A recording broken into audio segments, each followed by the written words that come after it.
Good morning students. अज के इस video के विच असी 11वीं जमात का बायोलॉजी का पेपर जो कल होया है सितंबर एग्जाम उदा हल करांगे। तो चलो वीडियो शुरू करते हैं जी। पहला प्रश्न जो है ये प्रोफैसर ने रवि नूं पूछया है कि बॉटनी विच कीज़ का की रोल है। तो अपने दोस्त को जाता है तो प्रोफैसर उन्होंने रैफर करता है पॉइंट इन्हां विच किहड़े ऑप्शन सही होणगे जो कीज़ का आंसर सही दसदे ने। तो ये हिसाब के नाल जोड़ा आंसर है चौथा बनता है, दूसरा तो चौथा ऑप्शन सही है, डी ऑप्शन सही है। की एक टैक्सोनोमिकल एड है, सही है, टैक्सोनोमी में यूज़ किया जाता है। तो identification of plant and animal dissimilarity तो सिमिलैरिटी के बेसिस पर आइडेंटिफिकेशन च हैल्प करता है। सो पहले प्रश्न का ऑप्शन है डी। क्वेश्चन नंबर 2, ये साइकिल दिता होया है, ये किहड़ा साइकिल है जी। ਇਹਦਾ जो सही ऑप्शन है सी, डैट इज़ अ हिप्लॉन्टिक। ज़्यादातर ये एन हैप्लॉइड है, डिप्लॉइड सिर्फ जाइगोट फेस से है। सो बाकी सारा साइकिल जो है हैप्लॉइड है। सो इनू असी हैप्लॉन्टिक साइकिल का नाम देने जी। ठीक है जी। Question number 3, which of following is correct. So ये करैक्ट की है 3 दे सी करैक्ट है। Prokaryote there is no membrane bound organelle. Prokaryote में कोई भी ऑर्गेनली जी है मैमब्रेन बॉन्ड नहीं होती। Cell of living organism has the true nucleus. True nucleus सारिਆਂ ਦੇ ਵਿੱਚ नहीं होंदा, भी गलत है। एनीमल तो प्लांट के सैल वाल होंगी, भी गलत है, सिर्फ प्लांट साइड सैल वाल होंगी है। Cell are formed de novo in abiotic material. Abiotic material तो सैल नहीं बन सकता। ठीक है जी, लैब च सैल तैयार नहीं कर सकते। Question number 4, in some element the body cavity is not lined by mesoderm. Instead of mesoderm is present and scattered pouches in between ectoderm and endoderm. ठीक है जी। So this type of cavity हुण ये mesoderm दे विच जिहड़ी lining नहीं होंदी ते सिर्फ ਸਕੈਟਰਡ होंदी है। सो किहड़ा सिलोम है तो की ਇਹਦਾ आंसर सही आएगा, डैट इज़ अ सीडोसलोम। तो यह है सीडोसलोम क्योंकि मीजोडर्म ते लाइनिंग नहीं है। सो ये सीडोसलोम है। इसका सही ऑप्शन क्या आएगा जी, सी, एस्केलमेंथिस मिलता है। क्वेश्चन नंबर 5, ये स्टेटमेंट दित्तियां ने तो किहड़ी स्टेटमेंट है जो वायरवाइड ते प्रोएन के लिए सही है। सो इसका जो सही ऑप्शन है पंजवें का सी है। दूजा तो तीसरा, दूजा की है protein coat is absent in viroid and present in prion, ये सही है। तीसरा viroid is made of single standard RNA and prion is only protein. Prion सिर्फ प्रोटीन का बनया, वायरवाइड सिर्फ RNA बनया, तो सही है। सो पंजवें प्रश्न का जो सही ऑप्शन है सी है। Question number 6, identify the complex tissue. ये कंपलैक्स टिशू किहड़ा है जी, सीधा है जी xylem, option C. Structure formula of amino acid. Amino acid का सही formula alanine. Alanine amino acid है, वो सही फार्मूला किहड़ा है, यह ऑप्शन है सी। ठीक है जी। तीसरा ऑप्शन ये सही है, ये एनालीन अमीनो एसिड का कैमिकल स्ट्रक्चर है। Question number 8, as we go from species to kingdom. Species सब तो थले आते, किंगडम सब तो उपर आता है क्लासीफिकेशन। तो किहड़ा करैक्टर जिहड़ा कॉमन करैक्टर की होंदे है, घटते हैं या बढ़ते हैं। तो ये हिसाब के नाल कॉमन करैक्टर घटणगे क्योंकि उपर जावांगे तो कंपलैक्सिटी बढ़ेगी। Question number 9, some root come out of the soil and obtain oxygen. जमीन तो बाहर कई रूट्स आ जांदियां ते बाहरों रैसपीरेशन करते हैं, इन्होंने रूट को कहते pneumatic roots, option C, respiratory root या pneumatophore. Question number 10, match the following correct option देखना है मैच करके। सो इसका जो ऑप्शन है बी सही है जी। बी किदा सही है दसते हैं जी। मैरिस्टम, मैरिस्टम का 3 है, एक्टिवली डिवाइडिंग सैल, तो ये सही है। सिर्फ ये ही तीसरा मैच करता है, सब तो बड़ा क्लू यही है, बाकी देखने की लोड़ नहीं है। बाकी सारे में ए दा ऑप्शन गलत है। ठीक है जी। तो यदा ऑप्शन आएगा ये बी आएगा। ठीक है। पेरेंट कायमा देख लो, पहला ऑप्शन है जी, फोटोसिंथेसिस स्टोरेज काम करता है, भी सही है। कोलन कायमा 2 है, मैकेनिकल सपोर्ट देता है, भी सही है। ठीक है जी। तो ये हिसाब नाल बी ऑप्शन सही है। Question number 11, mode of arrangement sepal and petal. Calotropis जिहड़ा है वो असी पैटल्स का अरेंजमेंट देखना है, वर्ल्ड में होंदियां ने। ठीक है जी, ओवरलैप करदियां तो किहड़ी तरह की एस्टिवेशन है, तो ये बेलवेट एस्टिवेशन है जी। ठीक है जी, option B. Question number 12, student was observing the permanent slide of monocot and dicot. Monocot तो डाइकोट की स्लाइड देखी उन्हें स्टैम की, तो उन्हें डाइकोट स्टैम के किहड़ी चीज़ देखी। इसका सही ऑप्शन है जी बी। ये बस्कुलर बंडल जो है रिंग में अरेंज होंगे है। ठीक है जी, ऑप्शन बी है।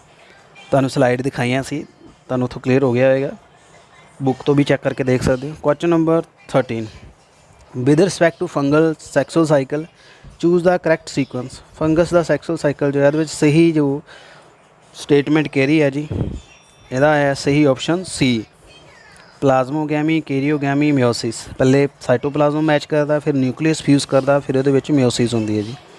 Question number 14, which of the following statement is incorrect reference to cell cycle.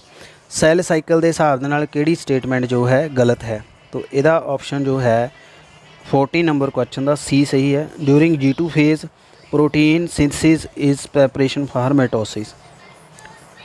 Protein synthesis जिहड़ी है G2 फेज च हुंदी है, सो ये स्टेटमेंट जिहड़ी है गलत है जी इत्थे। नैक्सट देखो, structure that mediate the spindle attachment and control the movement. Spindle attachment की जिहड़ी मैडिटेट करदा उहनूं बढ़ांदा है, तो मूवमेंट ऑफ क्रोमोसोम जिहड़ी है माइटोसिस दे विच ते मियोसिस दे विच हैल्प करदा है। तो किहड़ा 16, अरेंज द फॉलोइंग, इनू अरेंज करना है वर्टिकल सैक्शन के हिसाब दे नाल। रूट का वर्टिकल सैक्शन है, इहदा सही ऑप्शन की है, इहदा सही ऑप्शन है जी ए। पहले आएगा मैचूरेशन जोन रूट कैप आएगा, ठीक है जी। उसदे बाद आएगा जी मेरिस्टम जोन, उसदे बाद आएगा जी एलोंगेशन, उसदे बाद आएगा मैचूरेशन। तो 16वें का पहला ऑप्शन आएगा A. Question number 17, Raman meet an accident, तो उसकी जी बॉडी है इंजर्ड हुई, तो डॉक्टर ने कहा भी फ्रैक्चर हो गया है, ठीक है जी। तो की होया फ्रैक्चर दे विच, तो किहड़ा सही आएगा, फ्रैक्चर हड्डी का हुंदा है, तो इसका ऑप्शन आएगा A, bone. Question number 18, coupling between base of DNA। DNA जिहड़ा यूनिट है DNA वो किदां जिहड़े बेस एक दूसरे नाल जुड़ते हैं, तो इसदा सही ऑप्शन है जी hydrogen bond, option A. G ते C जिहड़ा उहदे विच 3 हाइड्रोजन बॉन्ड हुंदे है, ठीक है। A ते T दे विच 2 हुंदे, ये तुहानूं करवाया सी DNA का structure. Question number 19, diatom नूं असीं कहने पेयर पर्ल्स ऑफ ओशियन, समुद्री मोती क्यों कहने हैं इहनूं असीं, इसदा सही ऑप्शन है ऑटोट्रोपिक है, तो ये प्रोड्यूसर है जी ओशियन दे। Question number 20, which of the these are wrongly match, इचो रोंग किहड़ा है जी 20 नंबर प्रश्न दे विच एलायोप्लास्ट जिहड़ा स्टार्च, ये गलत है जी इत्थे। Question number 21, understand the following statement. Statements दित्तियां ने, collagen is the most abundant protein in animal world, rubisco most abundant protein in the biosphere. ये स्टेटमेंट्स किहड़ी सही है किहड़ी गलत है, ये हिसाब दे नाल जो 21 क्वेश्चन है दोनों स्टेटमेंट सही ने, इसका ऑप्शन सी आएगा।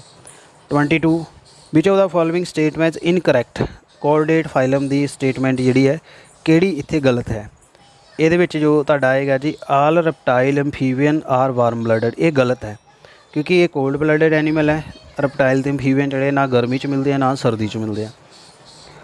How many shoot apical meristem are likely to be present in twig of plant possessing 4 branch and 26 leaf?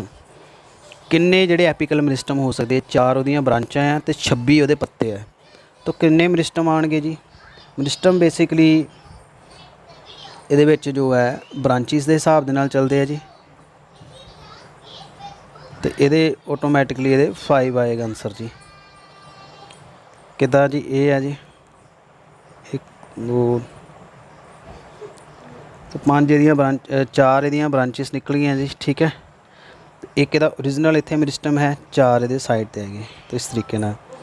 Next देखो, considering prophase 1 of meiosis, name the stage जिहदे विच किहड़ी प्रोसैस हुंदी है, ठीक है जी। सो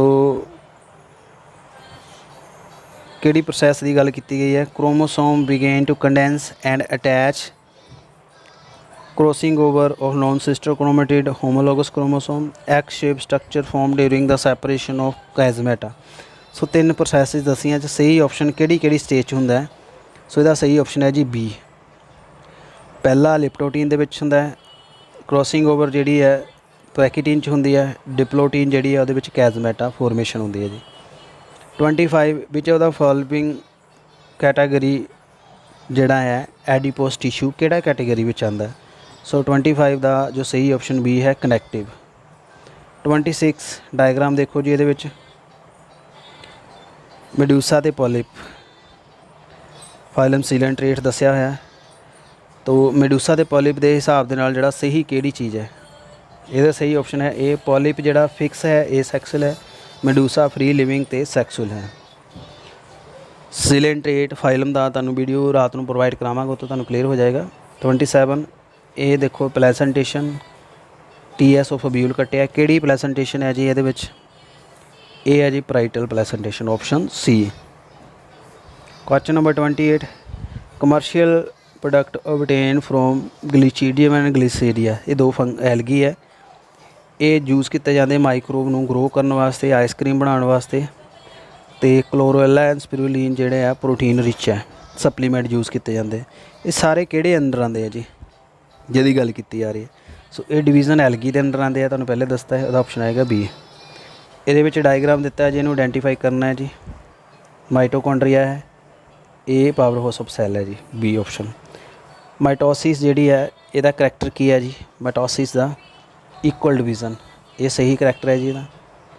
ਵਾਟ ਇਜ਼ ਏ ਟੋਨੋਪਲਾਸਟ, 31 ਟੋਨੋਪਲਾਸਟ ਕੀ ਹੁੰਦਾ ਜੀ, ਮੈਂਬਰੇਨ ਬਾਉਂਡਰੀ ਹੈ ਵੈਕਿਊਲ ਦੀ, ਵੈਕਿਊਲ ਦੀ ਜਿਹੜੀ ਮੈਂਬਰੇਨ ਨੂੰ ਟੋਨੋਪਲਾਸਟ ਕਹਿੰਦੇ ਆ plant cells, option C. 32 there has been an increase in number of chamber in heart during evolution, give name of vertebral class having 2, 3 और 4, 2, 3, 4 ਚੈਂਬਰ ਕਿਹਦੇ ਹੁੰਦੇ ਆ, ਪਹਿਲੀ ਗੱਲ ਹੈ ਫਿਸ਼ ਦੇ 2 ਹੁੰਦੇ ਆ ਜੀ, ਠੀਕ ਹੈ ਜੀ, ਬਰਡਸ ਦੇ 4, ਰਿਪਟਾਈਲ ਦੇ 3, तो ਇਹਦੇ ਹਿਸਾਬ ਨਾਲ 32 ਦਾ ਆਨਸਰ ਹੈ ਇਹ ਸਹੀ ਹੈ। 33 ਇਹਦੇ ਵਿੱਚ ਤੁਸੀਂ ਸਟੇਟਸਮੈਂਟ ਜਿਹੜੀਆਂ ਦੇਖੋ ਪੜ੍ਹੋ ਜੀ, ਤੇ ਐਨੀਮਲ ਫਾਈਲਮ ਜਿਹੜੀ ਹੈ ਕਿਹਦੇ ਕਰੈਕਟਰਿਸਟਿਕਸ ਹੈ, ਪਹਿਲਾ ਹੈ ਇਹਨੂੰ ਸੀ ਵਾਲਨਟ ਕਹਿੰਦੇ ਆ, ਸੀ ਵਾਲਨਟ ਕਹਿਦਾ ਸਿੱਧਾ ਤੁਹਾਨੂੰ ਕਿਤੇ ਜਾਣ ਦੀ ਲੋੜ ਨਹੀਂ ਹੈ, ਇਹ ਸਿੱਧਾ ਟੀਨੋਫੋਰਾ ਹੀ ਹੈ ਜੀ, 33 ਦਾ ਡੀ, ਠੀਕ ਹੈ। ਕੋਂਬ ਲਾਈਕ ਸਟਰਕਚਰ ਹੈ, ਕੰਪਲੀਟ ਹੁੰਦਾ ਹੈ, ਇਹ ਸੀਲੈਂਟਰੇਟ ਦੇ ਬਾਅਦ ਇੱਕ ਛੋਟਾ ਫਾਈਲਮ ਆਉਂਦਾ ਹੈ ਟੀਨੋਫੋਰਾ, ਇਹ ਵੀ ਤੁਹਾਨੂੰ ਕਰਵਾਵਾਂਗਾ। 34 which of the following statement is not correct, ਗਲਤ ਸਟੇਟਮੈਂਟ ਕਿਹੜੀ ਹੈ, lysosome are formed by process of packaging in endoplasmic reticulum, endoplasmic reticulum तो लाइसोसोम नहीं बनते, वो गोल्जी तो बनते हैं जी, ये स्टेटमेंट गलत है। Organism which have chloroplast within the body of cell which enable them to feed autotroph like plant however they can be take nourishment heterotrophic, ये की हो सकते हैं, क्लोरोप्लास्ट भी है बट वो हेटरोट्रॉपिक भी है, सो ये आ सकते युगलीनॉइड, युगलीनॉइड जोड़े है क्लोरोप्लास्ट भी होंगे, धुप के प्लांट की तरह काम करता, छां के एनीमल की तरह।